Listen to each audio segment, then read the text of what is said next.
So where do we start?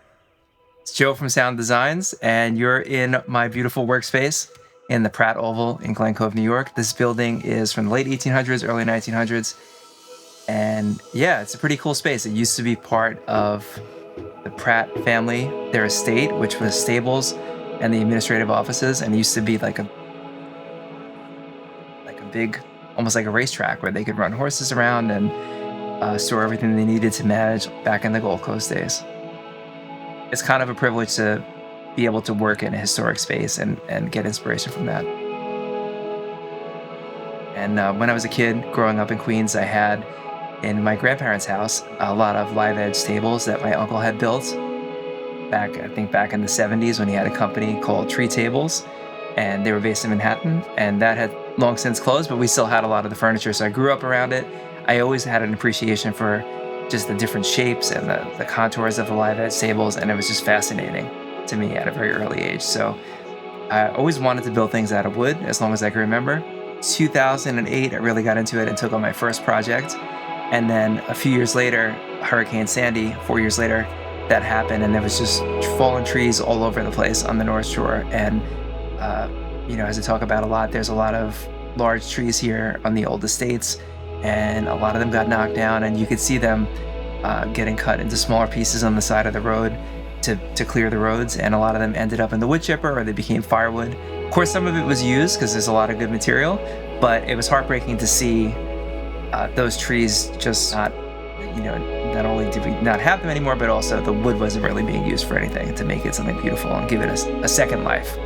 And so that's what I wanted to do, and that was the vision for Sound Designs, was to create works of art, furniture with the fallen trees or down trees that are in our immediate area right here on the Gold Coast. In the beginning, there's a lot of obstacles because I didn't know how to do, drive the material or to get it milled or anything like that. So I had to learn from scratch. And I just started by calling around and researching online as much as possible and really interviewing people that knew how to do this until I figured it out.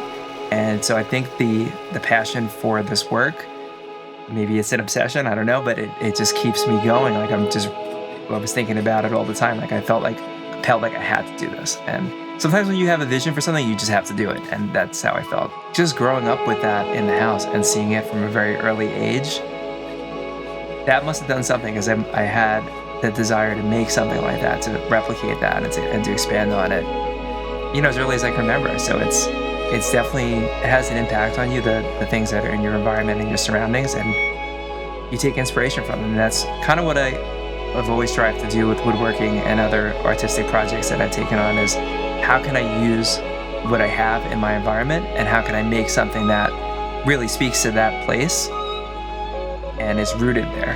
And that's what I found in woodworking. It's a big deal to get a custom piece of furniture made, because could be a 6 to 8 week lead time, and it's not like just going to a store and picking out something that's already there.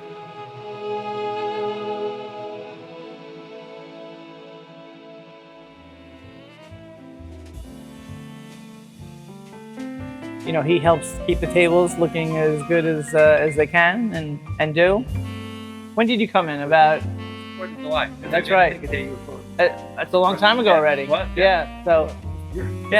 So and they still look great. So we'll see when the next time you have to come in, but they've held up really well.